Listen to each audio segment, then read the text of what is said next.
Hello, hello, hello, everybody. Welcome to another session of our live stream.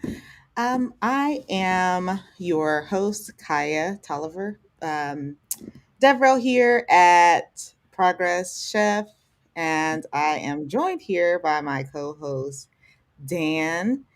Also, well, Senior Devrel here at Progress Chef, and our hackathon winners, Jason and Archer, and we're going to be talking about Stylelia. That is their project. But first, but first, let's get to some pre-flight checks here. If you are not following us on Twitter, what are you doing? Follow us at Chef on Twitter. There you're going to be getting some updates and just basic little fun knickknacks here and there about Chef. Dan is also on Twitter. Follow him. What do you post about, Dan?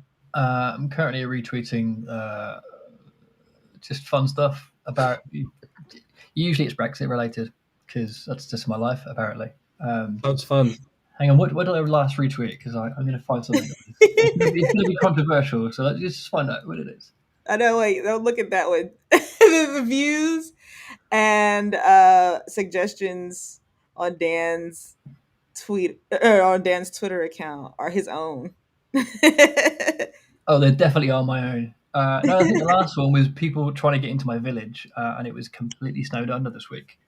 Oh wow! Yeah, I live on top of a hill, and the council don't like to grip my road, so it was basically an ice mountain. So I just lived in Mordor this week, and my neighbour spent 2 hours pulling people up the road, which is completely iced over. So that was a fun Saturday morning. Wow! That does sounds very scary. Yeah, I kind of feel like I'm used to it at this point, but yeah, it was interesting to go like, oh, I'll just pop to the next town over. No, I won't be. There's just ice everywhere. So. Wow.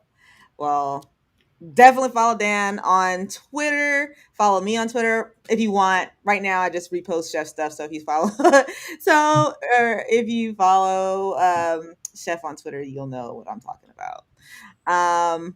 Community Slack. If you're not a part of our community Slack, then you are wrong. If you're in a part of the Chef ecosystem, or if you use Chef or any of our products, then you should probably be a part of community Slack because there's a bunch of knowledgeable individuals. Look, Dan, you're really active. Also, Jason, you're also very active. I'm just opinionated on there.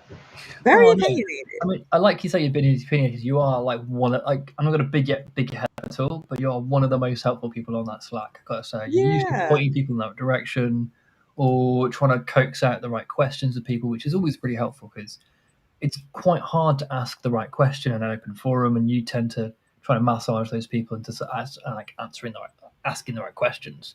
Like, what is the problem you're actually trying to fix, for example? And those, like, just doing that alone is super helpful and gets people more engaged in the community. And like I said, don't really want to big your head up too much, increase your head size any more than it is already. But it is very helpful, and I really appreciate it. I'm like, I was going to respond to it, and you already get them most of the time, which is. I think it is the thing, though. A lot of people turn into communities with a solution and then ask how they can get that solution to work. Mm-hmm. Whereas to me, it's important to say, this is what I'm trying to solve. What is the recommended way of solving it? And if it lines up with my solution, I've thought of, great. But if it doesn't, I've learned something along the way. Right, because there's so many ways to skin a cat, especially in our field. You know what I mean? Like, there's so many ways to do the same thing. So just getting one person's way that they would implement when you're coming from nothing, like that's great, but you might find something else that works too in, implementing their solution. So yes, definitely check out community Slack and ask Jason all the questions. That's what. Please ask him questions. He likes questions. Definitely. Right. Definitely. Yeah. But if you're looking for a more long form forum style of communication, say you live in a time zone in which people aren't really on and Jason's not on, If he's go not hit up on, our. then still message him. He likes to be awakened by messages. Like If I'm not There on you it, I'll probably end up moving there. Oh, just God. just ask him. Just like Just ask ask him about the weather or how does he brew his tea. If he drinks tea, ask him stuff. He likes being asked about stuff. Yeah, I get that. I get that. You can feel the presence of him. Like you're looking at him, and like this is the guy who likes questions. Like he's knowledgeable. I can't This is speak making this English feel now. so good because I haven't got to troll Jason for an hour at this point. It's just gonna hand it over to Artis for a while. Right? Feel good. Artist just got And I can do it live. it. Brilliant. Yeah, but so for our Discourse channel, our Discourse channel, you will find release notes, our community meeting notes that you can also find on community Slack. Actually, so I'm just gonna like shameless plug for both. You can find all of the things that you would find on Discourse on Slack. However, um, like release notes and stuff don't get lost, and all of these types of things don't get lost in the sauce. It's forum style, it's easy, it's really organized. So yeah, if you want to go and check that out, it is very useful information there as well. And if you are new to Chef and or forgot something, forgot how to use something, and you want to ask it before, or you don't want to ask until you kind of look it up yourself, go check out our docs. They're good. I'm always in the docs. I've Yeah. got a big custom resource rewrite coming through the documentation at the minute, which is I'm super excited for. It's a really hard one to get in because there's so many changes. But when that's in, that's gonna hopefully help a bunch of people out. Yeah. And I like this big rewrite is like the first in many little small iterations we're getting through, which is cool. So I'm looking forward to that one. Nice. So let's get into it. Let's learn about Stylia. Please pronounce it for me, because I think I've been pronouncing it wrong every time I hear it's the name said. I feel like I'm pronouncing it wrong. So, Jason? No. Like he knows it. Like he has to pronounce that. Stylelia. Stylelia. There's Okay. a full like style in the middle. Okay, that's cool. Yeah. That makes sense. The name just came about because I needed a GitHub org a while back, and I just sort of didn't use it until this hackathon. That's literally it. There wasn't much thinking of it. It was a spare org that I happened to have. That's really cool. Sweet. It works. It's like I can't pronounce it properly, and I'm not even going to try. So like this is why he's pronouncing that. Got you. Okay, so I'm not the only one. Okay. No. I'm playing it safe. I'm just like. Well, what Stylelia one? Was it most promising idea? Most promising one. Yeah, most promising idea. So that's awesome. Congratulations. Thank you. I like this because so it was it's based on cook style, isn't it? Underneath the hood. Yeah. So, well, that's one of the things it can be based on. So I don't know if you can give us a quick run through of the whole thing, and we can dig into bits of it, and then we'll. Because I think the tool itself is really interesting. Yeah, we skipped over doing intros with Jason and Arta. We don't need intros. Like where we go, we don't need intros. I'm sorry, guys. That was very, very, very rude of me. Yeah, no, it's fine. I should have stopped us before we rolled on with our because we're just so keen and eager to get to Stylia. But so give us an intro to yourself, Jason, first of all, please. So I'm Jason Field. I work for a company called ECS as a delivery consultant today. And my background in Chef has been in the community for a number of years. I've worked on Chef through a few companies now. And yeah, it's all good there. Arthur? I'm Arthur. You can pronounce the name however you like. Yes, Benny, that was the reference to Back to the Future. Thank you for catching that. So I'm Arthur. I'm also one of the guys in ECS. I do go most of the time. I haven't used Chef before the hackathon. Jason called me and told me we're doing hackathon, and I said yes. So here we are, winning some prizes and writing some code, and I was forcing Jason to write Go, which is my personal achievement. Yeah, it was fun. That's quite cool. So you kind of cross-pollinated there. So you've yeah. got Jason to write some Go, and Jason got you to get come into the Chef ecosystem. So it's Exactly. That is awesome. So you give us a 100-foot view of Stylia, how it kind of works and what's it supposed to do. Do you want me to take this, Arthur? Yes, please do. But please do more voices. Please those miniature voices in between, because I like them so much. So the point of Stylelia for us was, in a lot of Chef, we see huge amounts of people needing to run cookstyle, needing to run static code analysis tools, and trying to get the auto fixes in. So the point of the tool is really to automate that process purely for GitHub. Today it is built out purely on cookstyle, but it's also designed to be more scalable so that we can add in other tools in future. So it could be Rubicop. I know in Chef there's Chef Style, for example, or it could also be running things like Terraform with the FMT to sort out all your documents, because we're all brilliant at remembering to indent everything perfectly every time. Not. And yeah, it's raising pull requests for that, and it's trying to make that process easier for everybody. So it's just sat there ready to go. And let's be honest, if you had full automation on your pipelines, you could even have it say, well, the tests have passed, this is an automated PR, we're happy with it, let's automatically merge it in, push it through the pipeline without a human getting involved at all. But we're just focusing on that first part of up to the pull request. After that, it's down to you and your own internal processes how you want to manage it. That's awesome. So when you talk about in style, indents and stuff like that, I have a question. Does it have a preference for tabs versus spaces? It uses whatever the preferences of the tool. Okay, no, hold on. I thought we will be trolling Jason on this call, not starting a war. A war.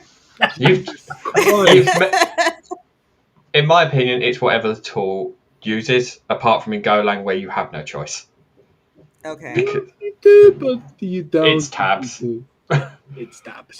It's tabs. It's if you don't do tabs, it doesn't compile. Let's be honest. It does. It actually does.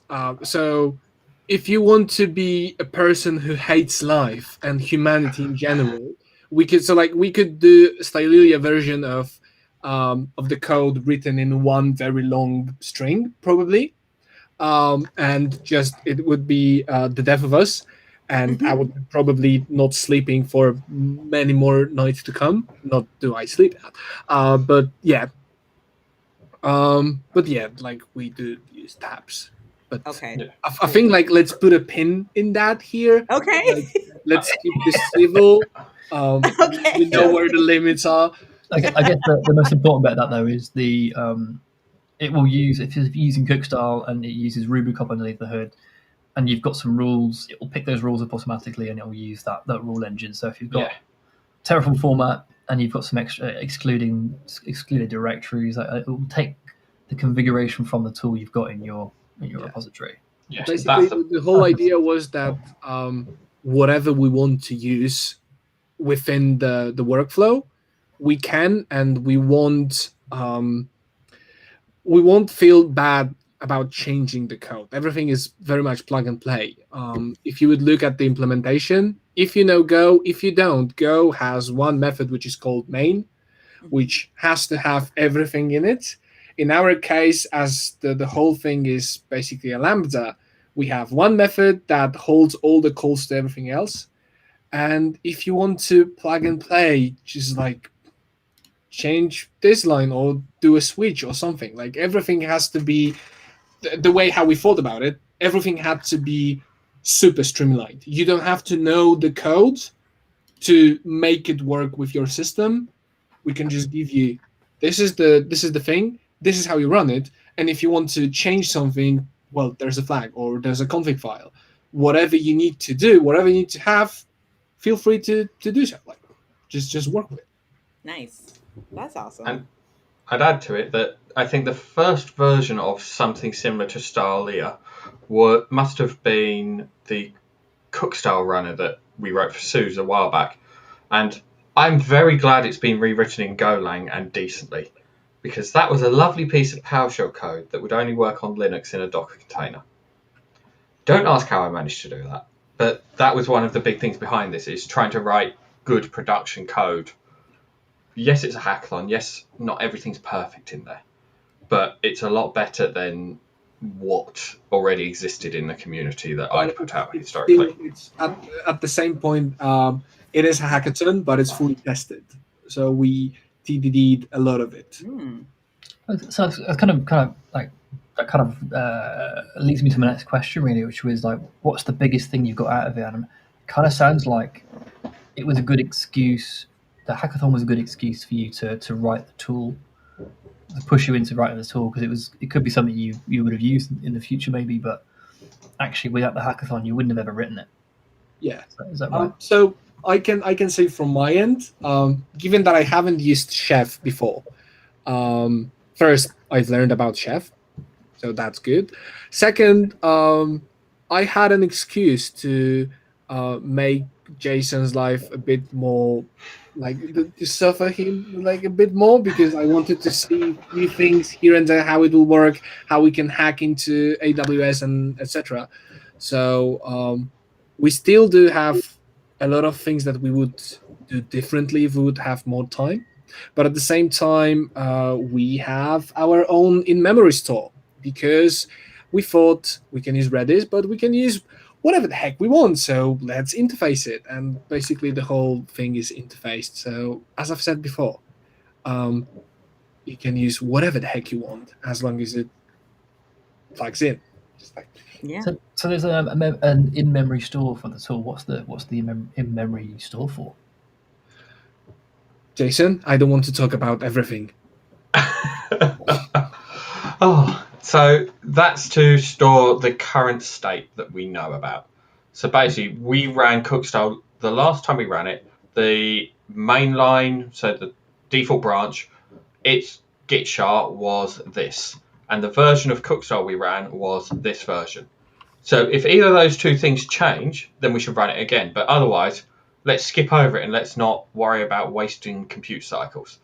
A, because we want to run this on Lambda eventually, and compute cycles aren't free. B, in a weird way, be a little bit environmentally friendly. Don't run things you don't need to. But the second one is less to the first point of save money. I'm sorry. Yeah, I mean, it's a nice benefit of saving the environment. It also saves you money as well, isn't it? So, like, yeah, if you can not run something and then be like, well, I know we've done nothing has changed, we're all good. Then like that gets you onto the next problem, which is always nice. Yeah, and the point about cache is just to always make sure that we know where we are.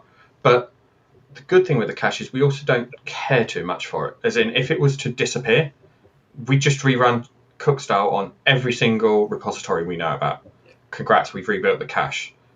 While it is a state, it's not a state that we actually need to back up or be that protective about. It just has to exist. Yeah, it's kind of like, I guess, as a cache, caches should be, you should be able to get rid of them and not have the whole world blow up on you. Exactly. It will change the behavior. It will go off and do extra things, I guess, but it's not like it's a database. Yeah, true. And so you don't have any sort of state storage with this at all? No. We don't need that. It's like the thing was, we wanted to solve the problem that we had, but at the same time, we didn't want to write code for the sake of writing code. We're way past beyond waterfall and how many commits per day you do to get paid and everything. So we want to write good stuff, not bad stuff. It's like, you know. So you going for like sort of MVP? Like, what's the smallest amount of code you can write and get the product done, kind of thing, which is pretty cool. I think we got one step ahead because it's a bit past beyond the MVP point. It's more of a if somebody would go now and say, "Hey guys, here's a bag of money, and it's all pennies, but it's yours, and you can use your thing," we wouldn't feel sorry for them, or we wouldn't feel bad about putting that code into production because it's already written to a state that if you want to grow it, you can grow it, and you can work with it. You can work with it in the production environment. Yeah, it's pretty cool. Yeah, I think bringing it back to the original question on my side, the thing I most enjoyed was learning Go. I think, not to sound too big-headed, Dan likes to point out my ego at any point, but Chef is something I know very well. So there's not much in the Chef ecosystem left for me to learn as a fresh thing. But I've been trying to learn Go for a while, and it's always that challenging thing of finding something that's actually meaty enough, but that you've got support to do. Like, let's be honest, it'd be lovely for me to jump into Kubernetes. It's a huge system. I have no clue where to start over there because of what it is. But building this out with Arta meant that I would write code and then I would be told to rewrite it 3 or 4 more times because I hadn't written it correctly. Because unlike a nice friend who encourages you, Arta just tells you it's wrong and here's the instructions to do it right. Yeah, and then you don't read the instructions and then you do it again the same way you did it. Yes. So, that's interesting. What was the biggest thing there? I'm going to definitely air quote them. What was the biggest thing there that you sort of did wrong and had to relearn there? I would say on my side, it's being too opinionated in the code. I like to have methods that are just do this thing. So in the cache, add cook style version. Whereas having a more generic function that you then can wrap is a more correct approach, would you say, Arta? I wouldn't say it's hard to say because it all boils down to personal preferences. So like there's no right and wrong in modern code. I don't think. Like if it works, then it works. If it's spaghetti but it works, somebody will feel the pain down the road. But for now it's good. But what we wanted to achieve was not to feel that pain. Yeah. in the future. Well, I guess you had the PowerShell in production for, what was it, a year before you rewrote it? It's still running in production right now, isn't it? Yeah, it still runs for Sue's chefs. It ran for Chef for a while, but Sue sort of adopted most of the Chef cookbooks, so that got turned off for them. But yeah, so I'd learnt the lessons as to the weaknesses, which is where things like caching came in, because I'd definitely seen the improvements. I'd also seen how not to build code in a totally untested way that I was terrified to make any changes to. But that was a small problem. But yeah. Oh, yeah.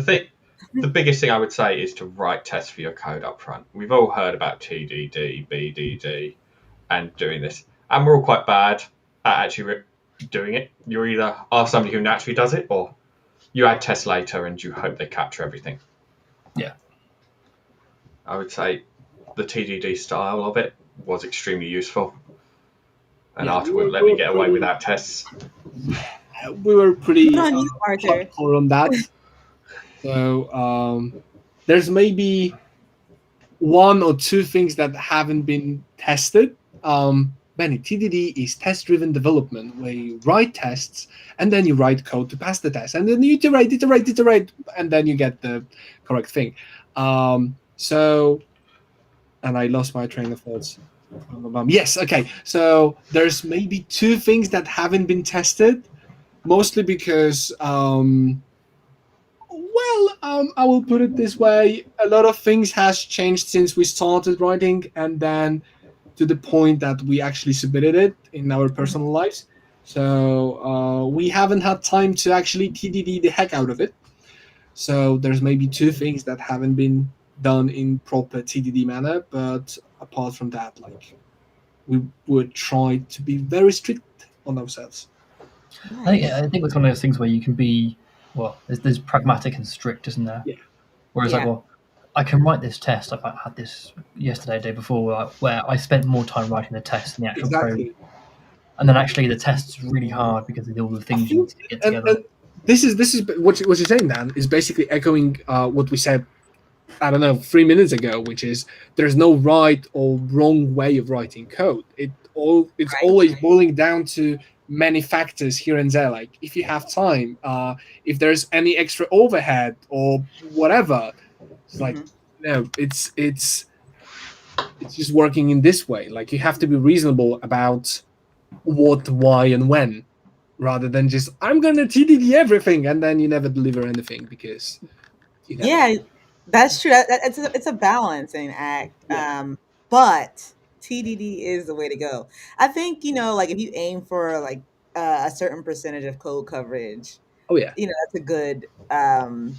a good start. You know what I'm saying? Like I don't feel just like we all said, you don't have to test every single thing. Oh yeah. And also like with test coverage is interesting because you can find people who will go, you have to hit X test coverage. And then you starting again balancing act. Like I was on the projects that had a very hard level of 95% test coverage. Oh wow. And then you go, okay, now what? Like we have to deliver that, and it's on 75. It's not on 95 or 80 or whatever.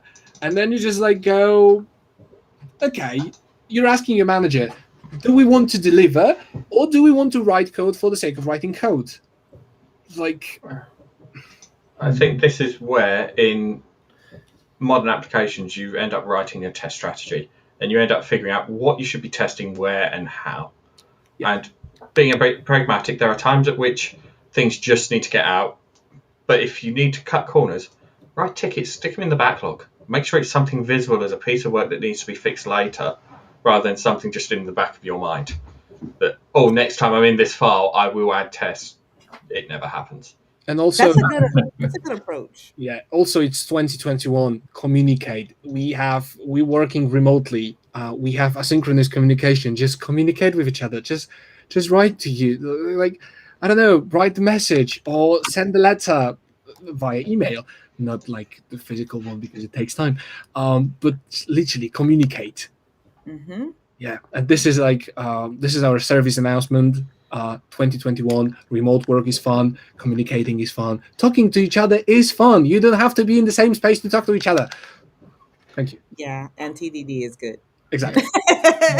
Circle CI's blog post from I think that is getting on for 2 years ago now. I'll just throw this in the chat.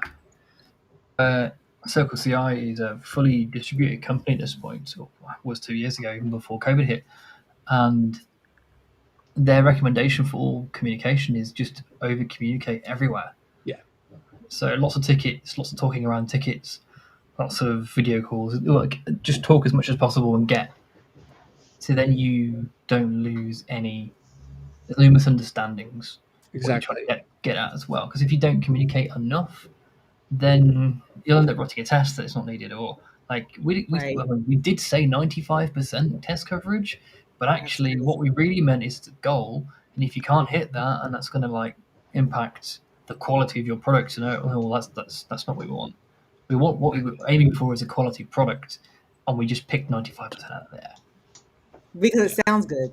Yeah, I think we've all been in situations where the code, the quality in quotes of the code is dictated by the managers who don't understand what's what.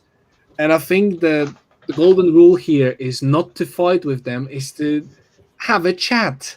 It's like communicate again, just like tell them maybe it's not feasible to have this 95% because you will never deliver or whatever. Like, yeah. Yeah. World is changing. We should do as well. right. And welcome to Chef podcast, where we will talk about mental health and how you can. I think we should at some point because it's been a hard struggle for a lot of us over the last 2 years, where Like in-person events are almost non-existent, and even us introverts, who I'm assuming most of us on the call are introverts, do occasionally need some human interaction outside their own houses. I mean, it was nice to not have Chef Conf and not have to see you last year, Dan, but I did miss Chef Conf. I mean, likewise. Guys, it was a breath of fresh air. Oh, I mean, not having an in-person Chef Conf was weird for me, because there's either been a Chef Conf I've wanted to go to or have been to in the last 7 or 8 years, and they've always been really interesting. Let alone just going to those cities where they are and then finding a really interesting bit of food there. Like sometimes there's an excuse for me as a UK person to go to the US. There's no good reason for me to be in the US usually, apart from ChefConf or one of the conferences. So it's a nice adventure over there, which is pretty cool. And I think from my own history there, I know that at every Chef Conf, there's been one or two talks I still remember to this day that has definitely had a strong influence. And sometimes it's not even the actual talks, it's the after chats, it's the people you meet there and the conversations you have. Yeah, so we were going to talk about this on the stream we actually sadly cancelled yesterday, which was like how do we have in-person conference, like the hallway track as it's well known. So after a conference talk, in between conference talks, how do you chat and talk about that thing? And it's really hard with an in-person with an online conference or a hybrid conference. And do we have to just accept that it's not a thing we can do anymore? Or I mean, do you think we can do that with an online conference? Either of you two? I've I seen 100%, like, I feel 100% yes. Like, you can do. It's about the shift in how you think about stuff. More of a like, okay, we have to accept that the things has changed. Whether you believe in it or not, it has changed. The world is different, and you either stay in one place and move backwards eventually, or you move forwards. I'm not saying having online conference is the like 100% way to go, because as I said, like, if you have a conference, then you have a Slack. Do you randomly message people on Slack and be some kind of a stalker? How do you find the right balance? In my opinion, it's more of a, if you're running a conference and if you build an environment which is inclusive enough that people feel welcome, and you just go and be a bit vulnerable. If I can't pronounce that word, so I hope you know what. Yeah. Thank you. And people understand that we can talk to each other. Like, we don't have this stalking thing. Like, if you're a creep, then you're a creep. Sorry, but somebody had to say that. So don't be a creep, and just like talk to people. Like, you wouldn't go to random person in Morrison's or Walmart and just start chatting to them, because that would be creepy a bit. But if we're in the same place, talking about the same things, interested in the same things, you can start a conversation in actually polite and nice manner and build the relationships rather than just jumping into it.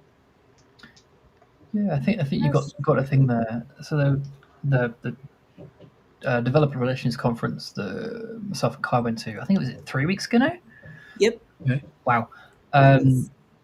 There was a really interesting. So they were using Discord for their chat tool, and that was on the website. So it kind of like was mirrored both ways. So it was really accessible. It kind of encouraged people to try and talk whilst the talks were on, and I thought that was a really nice way of doing just that. Is like lowering the barrier to entry and then just letting people talk.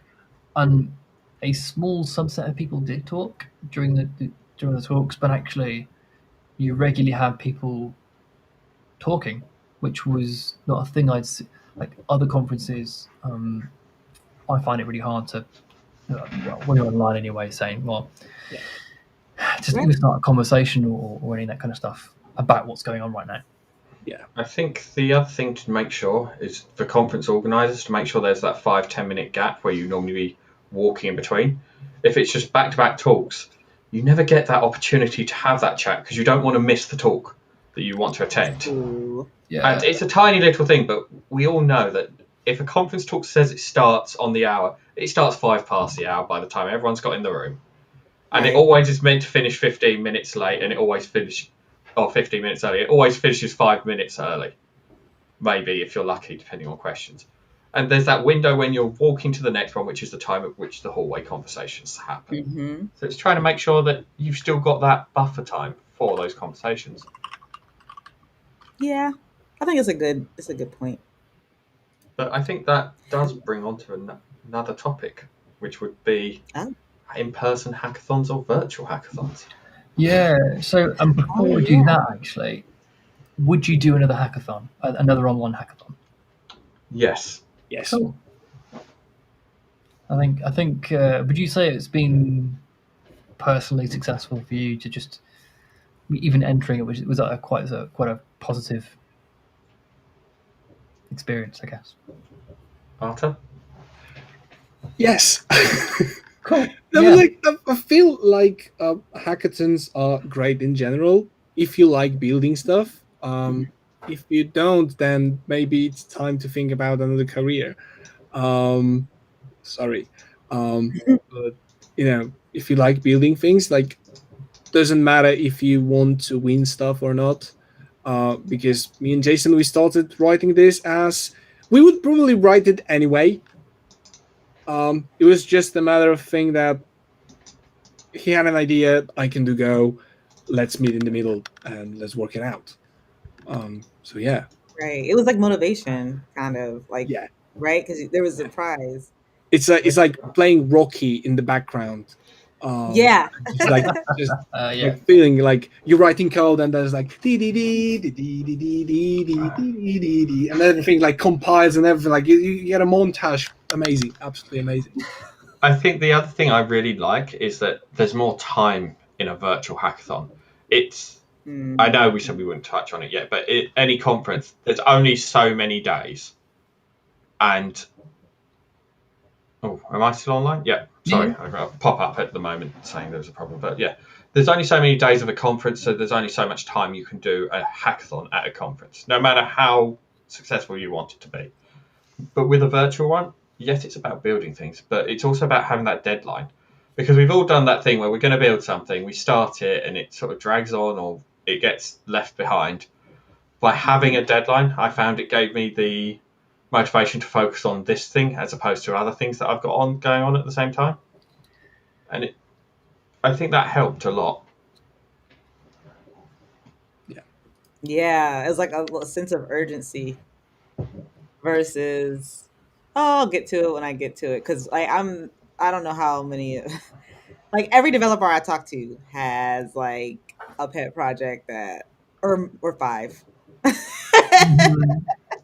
That's like, yeah, I started this, they got bored, and it might be a great idea. So like I find myself, if you would look at my GitHub account, every 2 to 3 months I build a tool which does one thing which I needed to do in a given time and space, and then I start using it, and then I forget to update it for like a year or 2. And then I start rewriting it, and then I figure out I don't use it in the same capacity as I did, and I abandon it, and then start writing another thing, and it's a curse.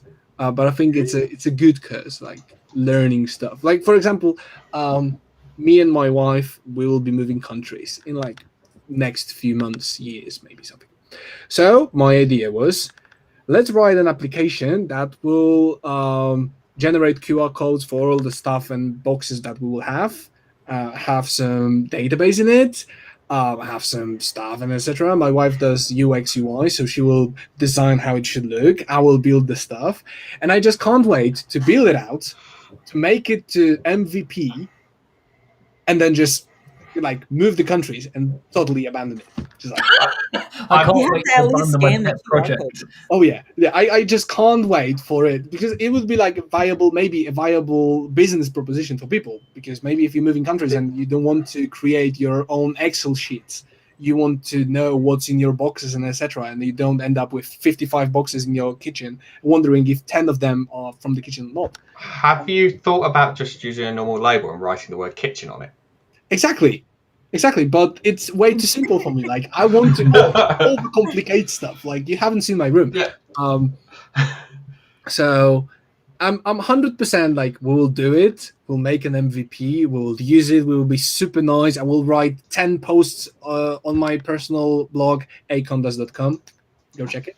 And I will probably boast about it on LinkedIn and etc. etc. And then a year after, if somebody asks me, "Have you done it?" and I will be like, "What was that thing?" It may work or may not work. Yeah, there's like also, if anybody listening and you want to make a hackathon about I don't know, baking or something like that, please do. At the beginning of the lockdown, I wrote a lambda that was checking meals for flour, and if there was an update, it was sending me a message and then pre-filling the checkout, because I was never able to buy flour back then. Yeah. So like for baking. Yes, yeah, so, I could have didn't checked have any baking flour for about 3 months. Yeah, Wow. We had a really big deficit of flour, but I could have changed it myself, like check it myself. But no, it's like. But I'm not sure if it's true. I think we had more flour than normal, just a ton more people buying it. Yes. Very small bags. Yeah. So the UK sells it in like ton bags, like to like these big supermarkets or whatever. But instead, people wanted to buy a kilogram bag, which is obviously like tiny bag. And they're like, so I need to go and like it's 24 times smaller than they would sell normally. So they just like pack it out. We haven't got enough. Very beginning, like I started baking just before the pandemic hit. And then I got really into it, buying books and appliances and etc. And then you don't have actual flour to do it. So do we have to like sign you up for the Great British Bake Off next year? I was thinking about it, but then I can't do pastries. I mean, you got a spare time at the minute, right? You've only got a newborn. Spare time and the newborn. It's just like the worlds collide. If you're going to be up at 3 a.m., you might as well be baking as well. Yeah, that's what I do actually. actually, that's what I do at this stage. Like, I wake up at the 3, and then bake stuff. Yeah. So. Yeah. You really kept me baking at 3 a.m. I'm pretty sure I would have chopped my entire finger off rather than part of it. All right. Yeah. Even though it didn't involve a knife. I think you could injure yourself with the actual dough. Most probably, like if you make a lot of bread. Hold up. We should be talking about code, not about baking. We're talking about chef. Steer it back in. Yes. Right. We're talking about being a chef. Let's re-tangent back onto Stylelia. Exactly. So I guess the final section I really want to dig into is and I think we might have touched on this by accident already, which is the future of Stylia. I mean, are you going to just drop the project completely, be like, "Well, it's done, feature complete, thanks very much, bye," and peace out to your project, or do you plan on doing some more work on it? Jason?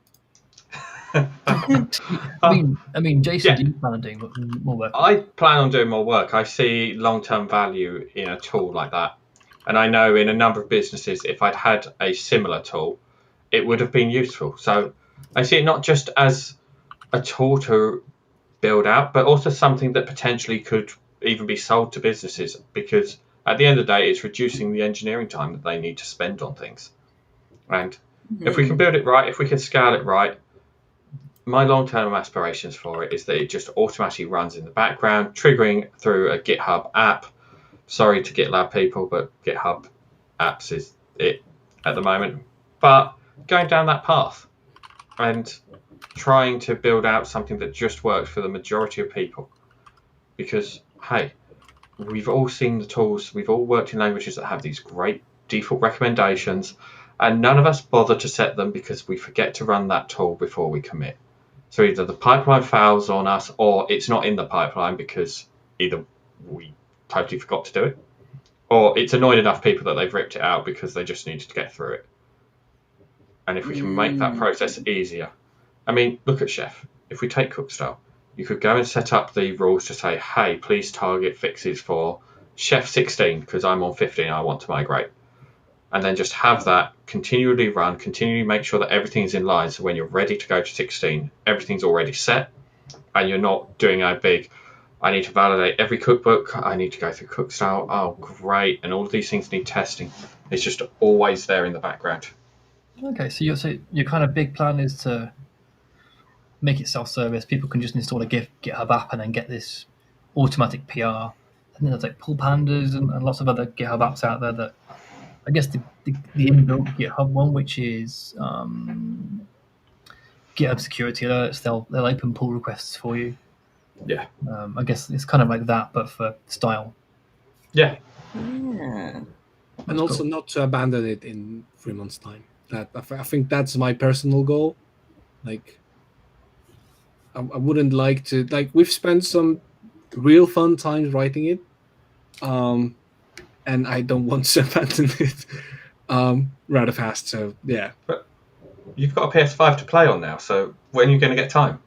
So that's in between sleeping and baking. Like there's like 15 minutes baking, PS5, and then when you are finally sort of awake, you then get a code on Stylelia. Basically yes. Like this is so. If we're talking about that, this is the way how I finished Deathloop the other week, by like playing 15 minutes here and there, just like I'm gonna bake something, and then this is how we roll. This is like 2022, like big brain stuff. Arthur is not new to this. I think he's worked to this. So, we haven't talked about background, so like if you see this background bit here, before I've used to do code, I've used to be a session musician, play guitar for people for money. I'm a tiny dancer. So I've used to do that, and then I wanted to have my own bed and actually sleep in it, not sleep in a van or in a hotel room or somewhere. So I started writing code, and you started writing code so you could sleep. I mean, boot are proper jobs at this point. Yeah, exactly. Like being a musician, it's great, it's amazing. But if you write code and then be a musician in your spare time, it's even better because you can actually afford gear. Right. I think just to add to that, anyone who's seen our video for Stylelia, let's just say that the music in the background was actually Arthur. And as much as I took the mick out of him, it was actually all right. That's the best I'll give you, mate. And it's live. It's in the internet. It's true. Yeah. So, yeah, now I've lost the train of thought. Like, I'm having a lot of fun here, so my brain is just like ping-ponging everywhere. So, yeah. Cool. Yeah. Let me get the sharing link for everybody to see the entry. Ooh. Yeah, there we go. Lovely. So actually, okay. If we have the moment of self-bragging, hold up. I'm concerned where this is going. No. It's PG. Don't worry. Okay. Good. SFW. Cool. So, I'm gonna send it to Dan because I can't post it here. So, if you want to see how nerdy we can get, I wrote a music video in Go for a single of my band in London. So what you can actually do, you can go to GitHub, clone the repo, and play the music video in your terminal. Because I thought it's an idiotic way to make a music video. So why the hell not? I love it. I love it. This is definitely interesting. I am not even surprised. Yeah, no. But basically, to whoever listening, if you want to talk about Go and stuff, find me on LinkedIn or on acontest.com. We can talk. I'm happy to get your gears up. So like, and also remember, if you're on Slack, on Chef Slack, and if you have questions, Jason has a nick. So remember, just ask him. Just go and ask him. Like he will tell you everything you need to know about anything. Don't ask Google. Exactly. No. Like, don't worry about asking about chef stuff. No. Just like go and ask him about how many ounces there's in kilogram, or I don't know, something like that. Hang on, how many are there? Am I basically becoming a new home assistant?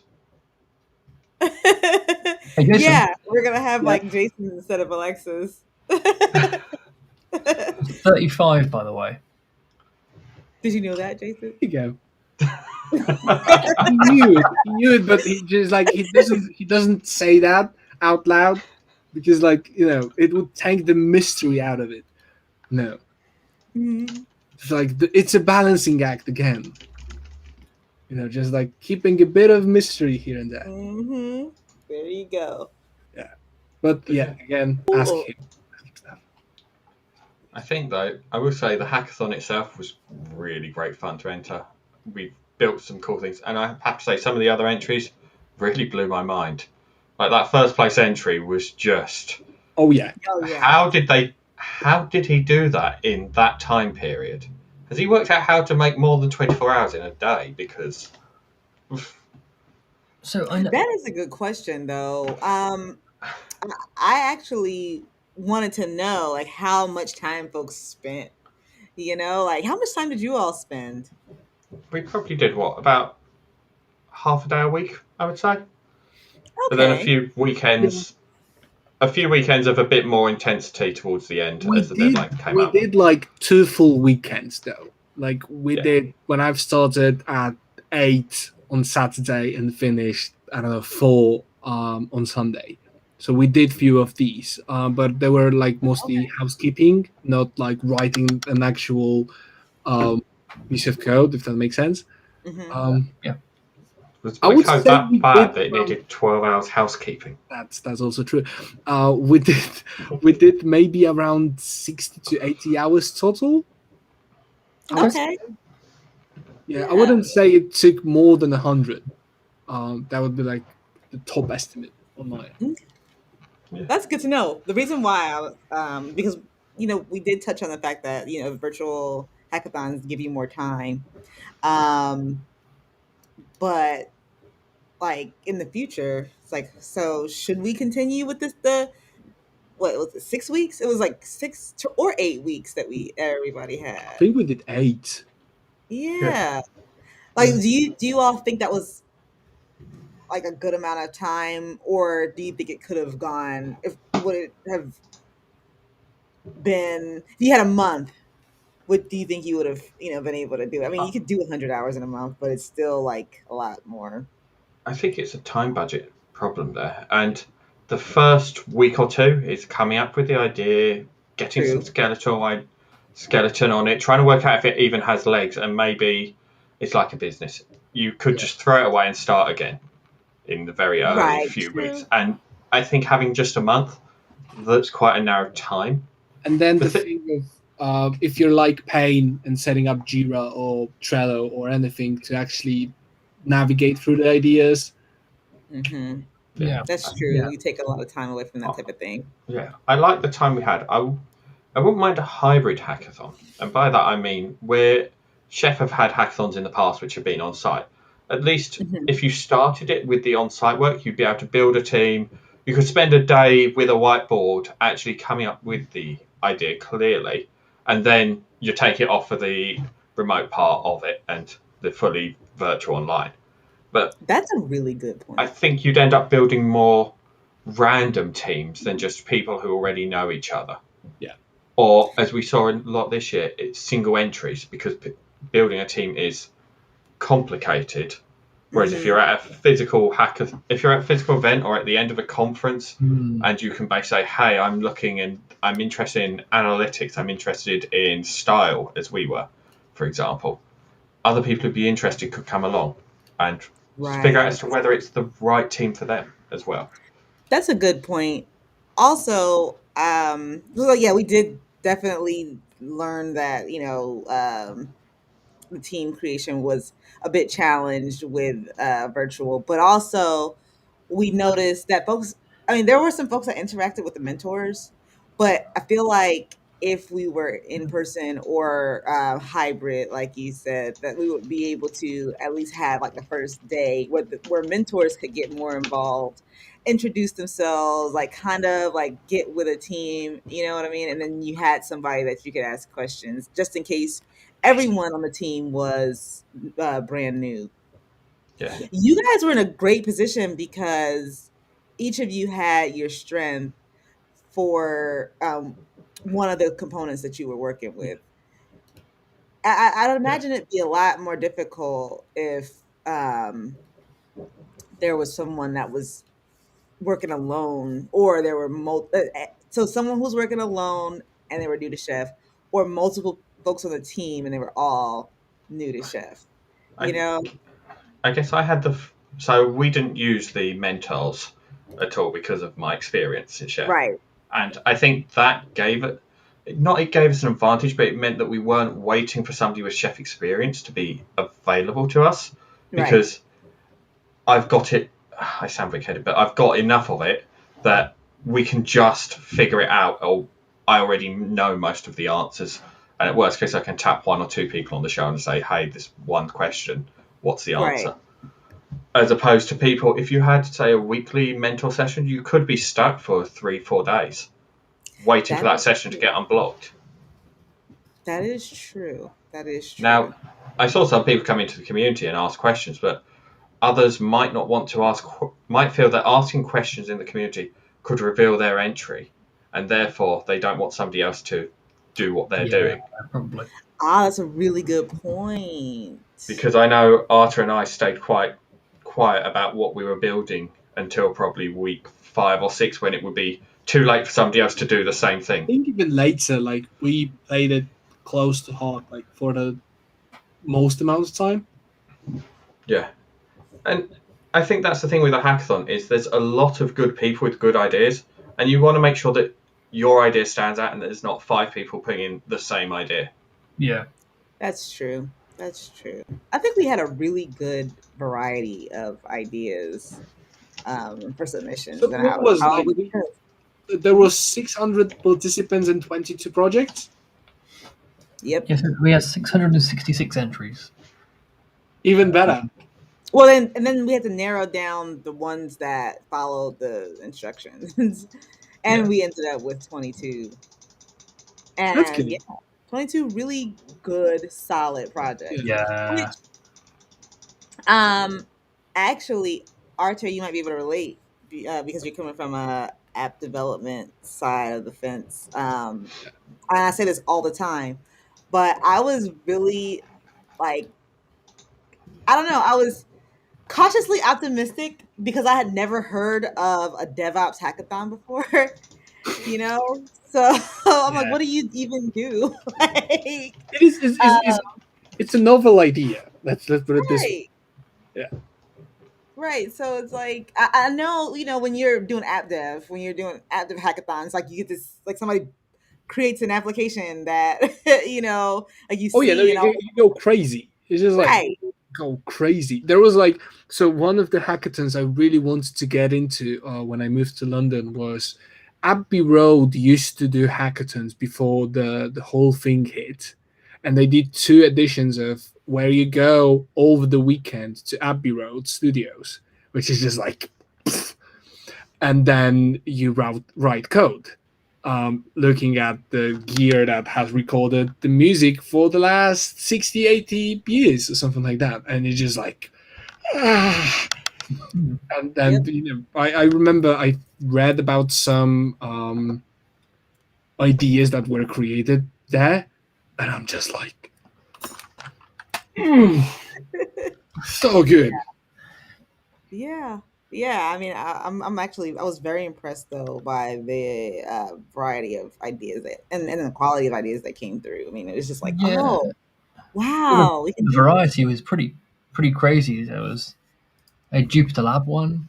And then obviously there's this Cookstyle one, which is like different ends of the spectrum of how much stuff is moving around. Like lots of them used AWS, and some of them didn't even touch an AWS. They were just like, this is just going to run on the local workstation, or this is 20 lines of code.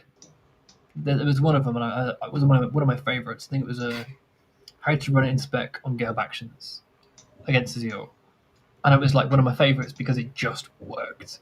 You're like, people need this thing. Yeah. And that person just hacked on that for a week, and I really hope we get to talk to that person, because I want to see what drove him to get that one on the hackathon, which is pretty sweet. But let me just see. Did we have anything else that anyone wants to speak to? I think Jason, you had something you want to talk to us about. Yeah. ECS. Yeah, just on the ECS side. So, as ECS is a DevOps consultancy, we are always hiring. So go to our website, ecs.co.uk. And also, if you're interested in DevOps and learning more things on the technology, we also have our own meetup, which is called DevOps Playground, which we have a big panda as a mascot and somebody dressing up in it if you come on site. We have virtual ones as well. And it's basically a very hands-on session where you go and learn a tool or bits about a tool. And so, there's points, and we also talk about code. So, yeah, ECS is a really nice beast. Come check us out. Let me throw that link into the meetup link for you. Yeah. There we go. So that's pretty cool. I didn't realize there was I didn't realize there was a DevOps meetup there. I didn't realize there was a DevOps meetup there. And there's always, it's London. There's always like 30 DevOps meetups in London. It's pretty mad. Go from pub to meetups to DevOps meetup to DevOps meetup. Sure. It's like, have a DevOps meetup. I think there's a potential for like a pub kind of theme thingy. It's just like do a DevOps pub. Everything running on Kubernetes, and nobody understands how it works, and everybody gets drunk and just hoping for the best. I will admit to attending a meetup when I was in uni that was called Agile on Tap, based inside a pub. It was quite the first half of the meetup I could always remember, and after the break my memory started to fizzle away every time. It's all because of the amount of information you get, and the quality of the information you get. Sure, I was a uni student. We'll blame it on the information. It's all about learning and experience. But yeah, that's all I've got before we go too far down the pub route and start recommending pubs throughout the world. Artis, do you have anything else you want to say? I'm worried I'm gonna No, I will say no, just because I know that we've been talking for an hour now, and as you probably can see, I can talk. It's true. But that said, it's been amazing to have you both on the stream. Jason, I know we haven't had you on stream a few times, but we're talking about something new, and Artis, it's been fantastic to have someone else who controlled Jason more than I can. Thank you. Yeah. On stream, it's very nice. He did a great job. Thank you. If you need me, you know where to find me. It's like I'm always happy to jump in. Brilliant. Thank you very much. Absolutely. And hopefully after Christmas and the year, we'll have some more winners or participants as well on the stream. In January time, we're just getting our January streams set together. So hopefully, if you're one of those entrants and you want to come online, drop us a line. In fact, we'll be dropping you a line sometime soon, which is pretty cool. Yes. And until next time, thank you very much for joining. Thank you. Bye. Thank you all very much. Cheers. Bye.